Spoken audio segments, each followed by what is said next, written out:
Bonjour à toutes et à tous, Emmanuel Di Giacomo, je suis en charge du développement des écosystèmes BIM chez Autodesk pour l'Europe. Alors vous le savez, puisque nous l'avons déjà abordé, qui dit BIM dit essentiellement collaboration. Collaboration entre tous les acteurs du projet, que ce soit la maîtrise d'œuvre, la maîtrise d'ouvrage ou les entreprises sur le terrain. On pense souvent, quand on pense au BIM, à la 3D, mais il y a aussi toutes les dimensions du BIM.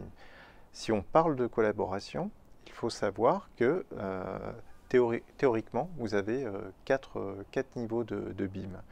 Vous avez le BIM niveau 0, qui s'apparente plutôt à la CAO traditionnelle, c'est-à-dire le travail sur un ordinateur où on va tracer des lignes, des arcs de cercle, etc. pour représenter le projet, mais on n'aura aucune information associée et où on va travailler quelque part tout seul dans son coin.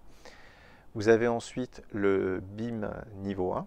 Donc le BIM niveau 1, c'est on va faire une maquette BIM, donc tridimensionnelle, avec des informations que l'on va garder pour soi. Alors on va déjà avoir un certain nombre d'avantages puisqu'on travaille sur un modèle paramétrique, qu'on va avoir automatiquement une extraction des quantités, ce qui est très important quand on construit un bâtiment puisque ça nous permet de maîtriser les coûts, une automatisation de la documentation du projet aussi, plus un certain nombre d'autres avantages. On va être capable de calculer par exemple les performances énergétiques ou structurelles de notre bâtiment. Le BIM niveau 2, c'est le début de la collaboration réelle avec les partenaires extérieurs au projet. Donc très simplement, par exemple, l'architecte va faire son projet, donc il va faire une maquette BIM de sa discipline qu'il va déposer sur un serveur et ensuite un autre acteur du projet, que ce soit un bureau d'études ou une entreprise, va pouvoir venir télécharger cette maquette, la mettre sur son serveur et pouvoir travailler dessus, faire toutes les opérations qui correspondent à son métier.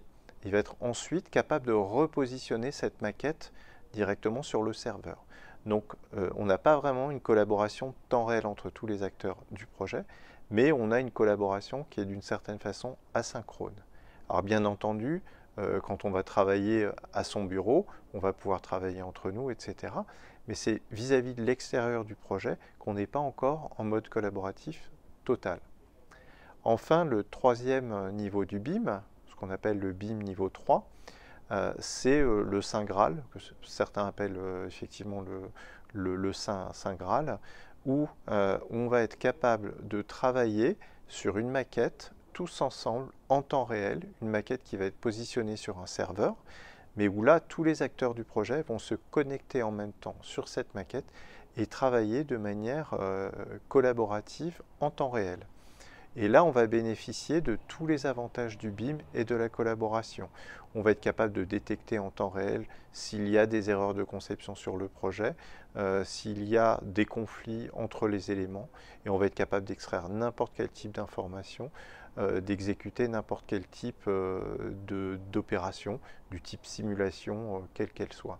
Donc là, on sera dans ce qu'on appelle le BIM niveau 3, qui pour l'instant, dans nos pays, n'est pas encore extrêmement développé, hormis les très grandes entreprises ou les très grandes agences d'architecture ou les très grands bureaux d'études qui, eux, travaillent d'abord de cette manière-là. Donc, si nous avons un conseil à vous donner, si vous commencez à travailler en BIM, c'est commencez déjà par le BIM niveau 1, commencez déjà à vous habituer à faire des maquettes de votre côté, seul, et ensuite, passer au BIM niveau 2, commencer à partager avec vos partenaires habituels extérieurs, les bureaux d'études, les entreprises. Et ensuite, au final, quand vous aurez atteint une maturité suffisante, vous pourrez commencer à travailler en BIM niveau 3. Il faudra bien entendu une infrastructure spécifique pour pouvoir mettre en place ce processus. Bonne chance pour votre travail en BIM et à très bientôt.